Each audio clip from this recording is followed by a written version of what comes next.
Assalamualaikum warahmatullahi wabarakatuh. Selamat pagi, selamat siang, selamat sore, dan selamat malam, Bapak dosen dan teman-teman saya sekalian.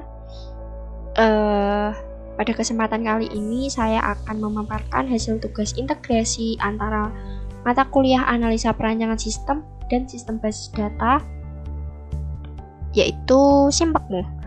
Nah, Simpekmuh ini merupakan hasil tugas integrasi antara mata kuliah analisa perancangan sistem dan sistem basis data yang saya buat, yaitu sistem informasi pelaporan kepatuhan minum obat pada penderita hipertensi. Nah, pada dasarnya aplikasi tersebut merupakan sebuah sistem aplikasi pelaporan yang dirancang untuk memudahkan petugas pengawas minum obat pada penderita hipertensi. Nah, petugas di sini yang dimaksud adalah kader atau petugas puskesmas yang biasanya berkeliling desa melakukan pemantauan terhadap warga yang memiliki berbagai penyakit, salah satunya adalah hipertensi. Nah, kenapa sih penderita hipertensi dalam meminum obat harus diawasi? Alasannya adalah karena hipertensi sendiri merupakan penyakit kronik di mana penderitanya itu harus minum obat secara teratur dan patuh supaya tekanan darahnya dapat terkontrol dengan baik. Alasan saya menjadikan Simpekmuh sebagai tugas akhir integrasi antara mata kuliah analisa perancangan sistem dan sistem basis data karena penderita hipertensi sendiri memiliki masalah besar ketika minum obat. Salah satunya yaitu kepatuhan minum obat. Nah, ketika penderita sedang minum obat dan mengetahui bahwa tekanan darahnya sudah normal, maka mereka menganggap obat-obatan yang diberikan sudah cukup dan tidak diteruskan lagi. Padahal hal inilah yang memicu tingginya penyakit lain yang disebabkan karena tidak patuh dalam melakukan penyembuhan terkait hipertensi. Outcome yang saya harapkan yaitu adanya aplikasi ini dapat memudahkan petugas kesehatan terkait yaitu petugas puskesmas dan kader dalam melakukan pengawasan, kemudian mengurangi pencatatan data secara manual terkait pelaporan kepatuhan, kemudian membantu pasien atau penderita hipertensi agar memiliki semangat untuk segera sembuh dengan melihat catatan pengobatannya di aplikasi ini. Kemudian ini adalah gambaran bisnis proses. Nah, pada gambaran bisnis proses ini saya jelaskan melalui flow of document aplikasi Simpekmuh. Terdiri dari pengguna, pendaftaran, lokasi pengguna, pelaporan pengobatan, dan admin. Pengguna sendiri berawal dari mulai, kemudian menyetujui kebijakan aplikasi, kemudian ini melakukan pendaftaran, mengisahkan data diri, mengisikan lokasi tempat tinggal penderita, melakukan pengisian pelaporan ketika berobat, setelah itu mendapatkan kartu data diri online, mengatur set jadwal alarm, mengisikan hasil pelaporan kepatuhan, nanti ada pilihan melanggar atau patuh. Jika patuh akan mendapatkan bukti berupa sertifikat dengan grafik biru, kemudian jika melanggar akan mendapatkan sanksi pelanggaran dari sistem dan akan diproses oleh admin, kemudian dicatat dan ditinjau oleh admin, mendapat sertifikat dengan grafik merah karena tadi melanggar. Kemudian dua-duanya baik patuh atau melanggar akan dicatat, dilaporkan oleh admin dan disimpan di sistem. Kemudian selesai. Ini adalah gambaran flow of dokumennya. Kemudian ini adalah identifikasi sistemnya. Yaitu terdiri dari fungsi sistem. Fungsinya yaitu sebagai upaya untuk menanggulangi agar penderita hipertensi menurun angka kesakitannya dan segera sembuh. Ini adalah bagian informasinya, terdiri dari 1, 2, 3, 4, 5, 6 bagian, yaitu kartu data diri dan berbagai laporan, baik evaluasi bulanan, berobat, lokasi penderita, kepatuhan pasien, dan kunjungan. Masih di identifikasi sistem. Datanya yaitu bagian data, ada data pendaftaran, pasien, admin, lokasi pasien, pengobatan pasien, hasil kepatuhan minum obat, dan data evaluasi. Kemudian ini adalah tujuan informasi, yaitu kartu data diri ditujukan untuk penderita, evaluasi bulanan untuk admin, laporan berobat untuk admin, laporan lokasi penderita untuk admin, laporan kepatuhan pasien untuk admin dan penderita, dan laporan kunjungan untuk admin. Ini adalah sumber datanya. Bisa dilihat di sini sumber datanya dari mana saja, yaitu ada data pendaftaran dari pasien dan admin, data pasien juga dari pasien, data admin juga dari admin, data lokasi pasien juga dari pasien, data pengobatan pasien juga sumber datanya dari admin, data hasil kepatuhan minum obat juga dari admin, dan data evaluasinya sama juga dari admin. Ini adalah yang terakhir, yaitu identifikasi pelaku dari sistem aplikasi kepatuhan minum obat ini terdiri dari pasien atau penderita hipertensi, termasuk anggota keluarga yang memiliki penderita hipertensi, dan admin atau berisi kader dan petugas puskesmas. Ini adalah identifikasi proses, yaitu terkait jalannya aplikasi. Terdiri dari pendaftaran yang berisikan input data diri pasien atau admin, kemudian pengecekan data oleh sistem, dan mendapatkan kartu data diri online untuk pasien. Yang kedua yaitu pengecekan lokasi, di mana isinya adalah input lokasi pasien, kemudian lokasi yang diinputkan akan menjadi lokasi pasien sebagai tempat tinggal dan akan menunjukkan dekat tidak dengan Fasiankes. Dengan harapan ketika dekat dengan Fasiankes, maka akan mempermudah jalannya pengobatan jika penderita hipertensi ini semakin parah. Kemudian yang ketiga ada pemeriksaan pengobatan, berisikan input data ketika berobat ke dokter dan mengatur alarm kepatuhan minum obat. Kemudian bagi identifikasi proses pelaporan kepatuhan.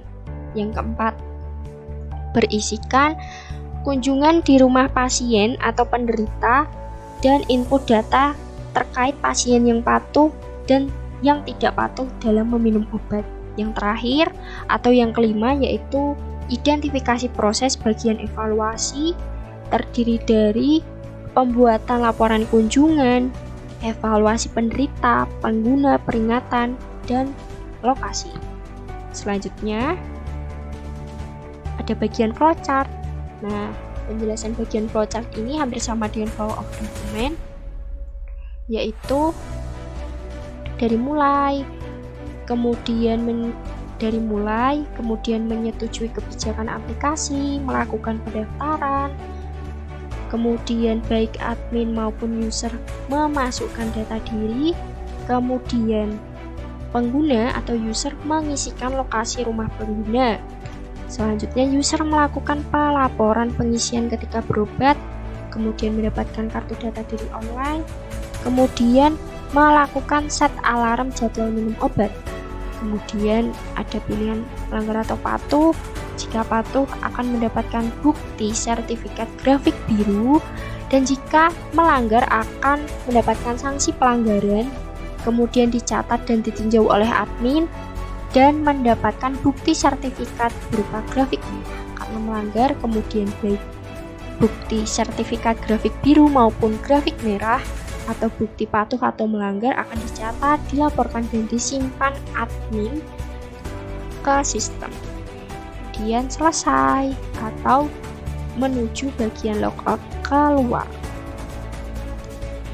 Ini adalah kebutuhan fungsional. Kebutuhan fungsional sendiri merupakan proses-proses apa saja yang dilakukan oleh sistem. Nah, yang pertama, sistem ini harus mampu melakukan input terkait data yang masuk dari penderita atau user. Nah, maksudnya adalah sistem ini harus bisa melakukan input data apa saja yang dilakukan oleh user, seperti input data diri, input lokasi tempat tinggal, kemudian input kritik dan saran untuk admin maupun untuk sistem, dan mampu melihatkan data apa saja yang diinputkan oleh user atau penderita. Kemudian yang kedua, sistem harus bisa digunakan untuk pengingat kepatuhan dalam minum obat.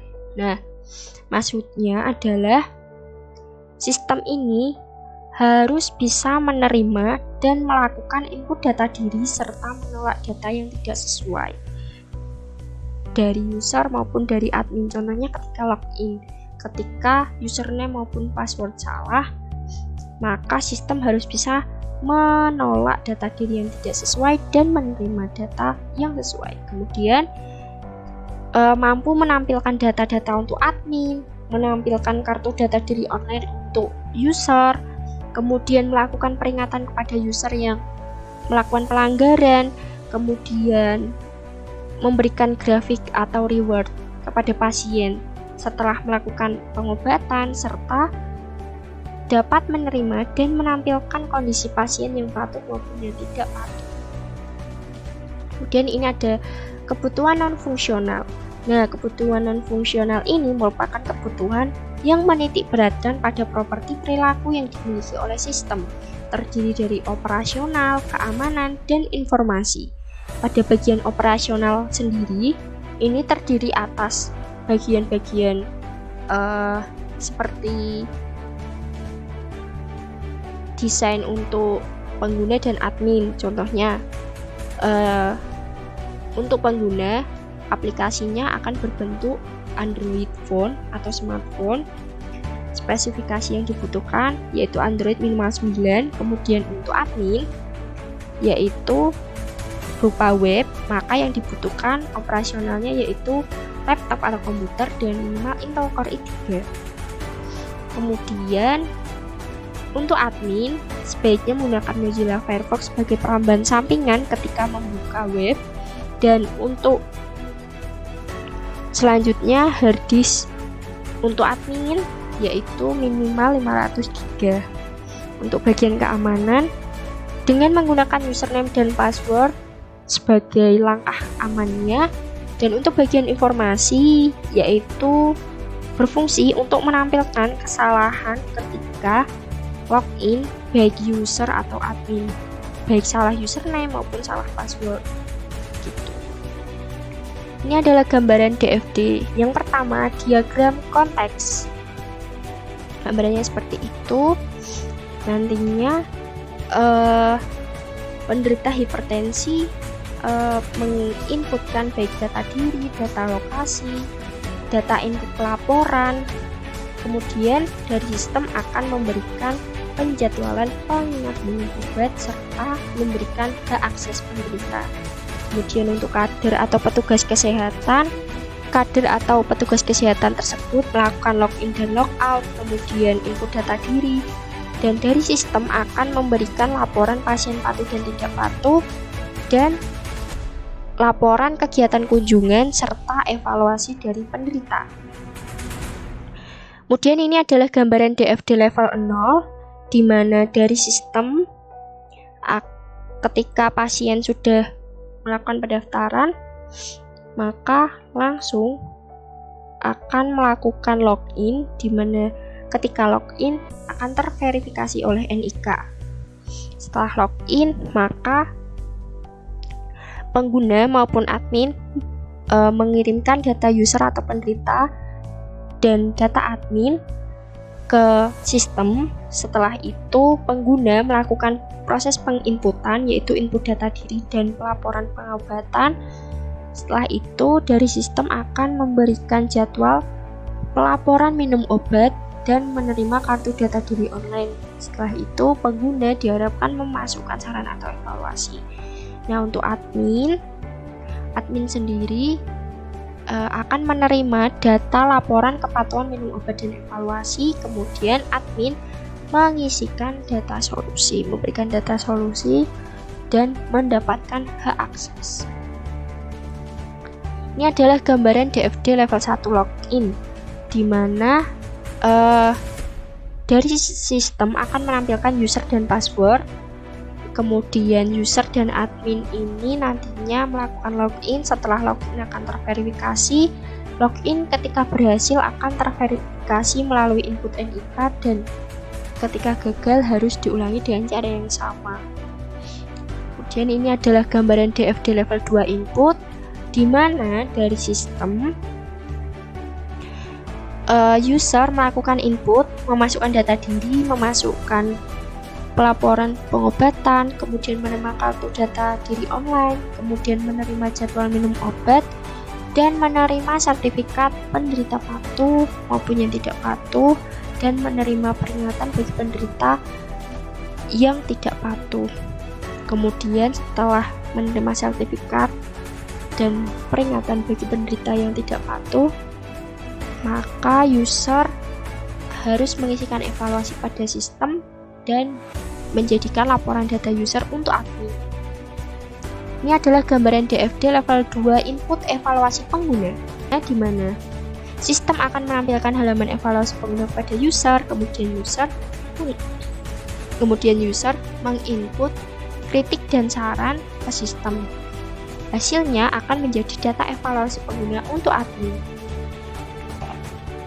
Ini adalah desain user interface-nya, di mana ini adalah halaman awal ketika user belum melakukan pendaftaran maupun login. Ini adalah halaman daftarnya seperti form. Nantinya user harus mengisikan NIK, nama depan, nama belakang, alamat rumah, dan menitikkan lokasi maps atau nantinya ada lokasi koordinat sebagai lokasi paten. Di sini di alamat rumah, kemudian ini jenis kelaminnya, pria atau wanita, kemudian tempat tanggal lahir, nomor telepon, username, password, kemudian dicentang bagian kebijakan dan klik daftar. Jika sudah punya akun, maka langsung saja klik masuk atau klik masuk di bagian ini. Ini adalah gambaran klik masuknya dengan mengisikan username dan password. Kemudian dicentang kebijakannya dan klik masuk. Jika belum punya, klik daftar bagian ini. Ini adalah halaman dashboard awalnya, dashboard untuk user. Ada menu evaluasi, reward atau hasil, kartu data diri, laporan pengobatan, keluar aplikasi. Ini untuk keluar. Ini adalah gambaran kartu data dirinya. Ini laporan pengobatan. Gambaran laporan pengobatan yaitu memasukkan tanggal berobat di sini dan mengatur jadwal minum obat. Ini berupa jam dan klik centang. Kemudian ini adalah halaman evaluasi, ini bagian kritik dan saran, dan ini adalah desain outputnya.